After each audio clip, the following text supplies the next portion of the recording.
Você sabe que eu sempre defendi muito o Kleina, né? E dizia, inclusive antes do jogo, que a estratégia de jogo seria fundamental para tentar surpreender o Goiás.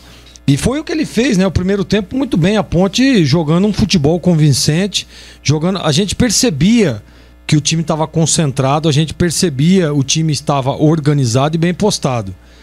Só que, Edu, eu sempre costumo dizer o seguinte: a gente vê a diferença no momento em que volta do intervalo.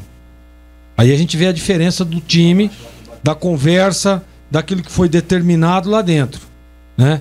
Primeiro dizer que o amigo ouvinte aí tem razão, né? Para falar do Richard e do Josiel. O Richard estava andando.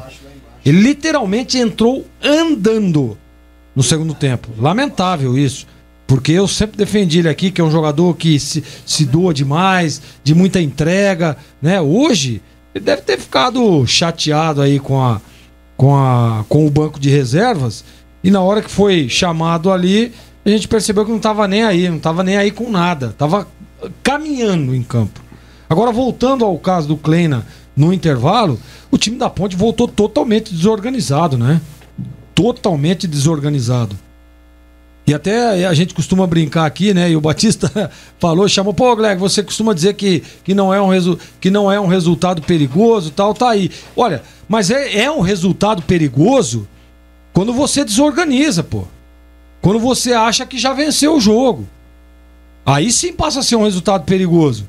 Agora, se a Ponte mantém a mesma estrutura, se a Ponte mantém o mesmo esquema de jogo do primeiro tempo, poderia até sofrer uma pressão, mas estava organizado. Estava muito organizado. Nós vimos aqui, pô, o que correu o tal do Fábio Sanches, o tal do Ryan, né? O Rafael Santos saiu extenuado com 26 minutos. O Albuquerque já não aguentava mais. O próprio Marcos, sabe por quê? Porque estava desorganizado. Porque aí o que acontece, Edu, quando tá as linhas espaçadas, e aí o Goiás percebeu isso, começou a flutuar os jogadores ali, aí o zagueiro não sabe se sai para marcar, se fica na linha, fica naquela indecisão e aí corre errado. Corre errado, desgasta o time. Desgasta, não dá para falar aqui que o time da Ponte tá mal preparado fisicamente, longe disso. Tava mal posicionado, tava correndo errado.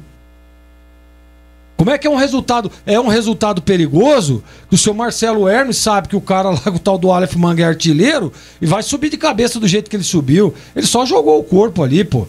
Agora, coloca o corpo mesmo, protege, sobe junto com o cara pra ver se o cara tem a facilidade que tinha o Aleph Manga pra botar a bola na rede.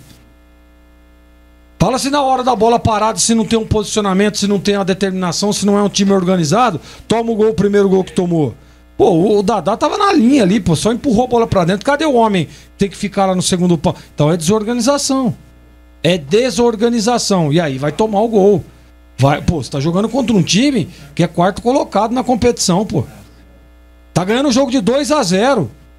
Mantém a mesma intensidade, o mesmo posicionamento, mantém a mesma estratégia, mas não toma gol nunca. Ué, tomou o gol lá contra o Remo? Que foi a mesma pressão sofrida? É o espelho dessa partida, é o jogo lá contra o Remo. Tava vencendo de 1-0, sofrendo uma pressão tremenda, mas organizado, bem postada, né? Em alguns momentos roubava a bola, caprichando no passe, chegava lá no contra-ataque, quase dava até para ter ampliado o placar. O que a Ponte fez? A hora que ela roubava a bola, que era a hora da transição, que era a hora de botar a bola no chão, errava o passe, né? Tentava dar um chutão. Então faltou organização, Edu. Então essa sempre defendi o Kleina, mas hoje eu vou colocar na conta dele. Não sei, claro, a gente não sabe se foi ordem, tudo, mas a gente percebe que a Ponte voltou diferente do intervalo. O primeiro tempo da Ponte foi espetacular, pô. Era só voltar pro segundo tempo da mesma forma, do mesmo posicionamento, botando a bola no chão.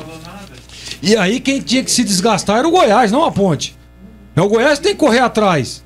Mas quem correu atrás e correu errado foi o time da Ponte, viu, Edu? Essa daí eu vou botar na conta do Gilson Kleina, porque não dá pra deixar um time que faz o primeiro tempo que fez e volta pro segundo tempo totalmente desfigurado.